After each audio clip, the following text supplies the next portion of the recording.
Here is a frustration every search system runs into. A user types car won't start, but the repair manual says engine fails to crank. Same problem, 0 shared words. So keyword search finds nothing, and even a semantic system can stumble on a query that terse. The user knows what they want, the answer exists in the documents, and the two simply fail to meet. Query expansion is how we close that gap, by reshaping the question before we ever search. So how does broadening a query quietly rescue retrieval? Let us dig in. So what actually happens between the user's question and the search? Follow the enrichment one step at a time. It starts with the user's raw query, often just a few words. Something like best budget laptop or a terse error phrase. On its own, this query may share almost no vocabulary with the documents that hold the answer, and that mismatch is exactly the weakness we are about to fix. Now we enrich it. Classic methods add synonyms and related terms from a thesaurus or word co-occurrence. Pseudo-relevance feedback runs a first search, assumes the top hits are relevant, and folds their frequent terms back in.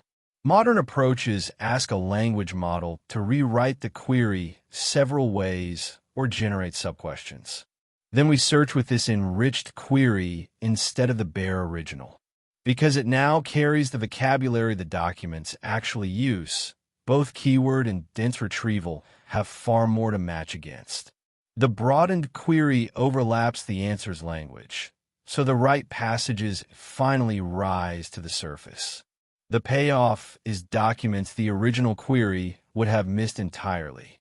By covering more of the ways an idea can be phrased, expansion lifts recall, pulling in truly relevant results that a narrow query left buried. A related trick, hide, even drafts a hypothetical answer and searches with that. So why bother reshaping the query at all? Here it is side by side. Searching the raw query leaves you at the mercy of wording. If the user and the document describe the same thing with different words, keyword retrieval finds nothing, and a terse query can underspecify even a dense retriever. The relevant document is sitting right there, but the query never reaches it. Query expansion broadens the query first, adding synonyms, rewrites, and likely keywords so it speaks the document's language. That extra surface area bridges the vocabulary gap and lifts recall, which is often the ceiling on how good a RAG system can get, since the model can only use what was actually retrieved.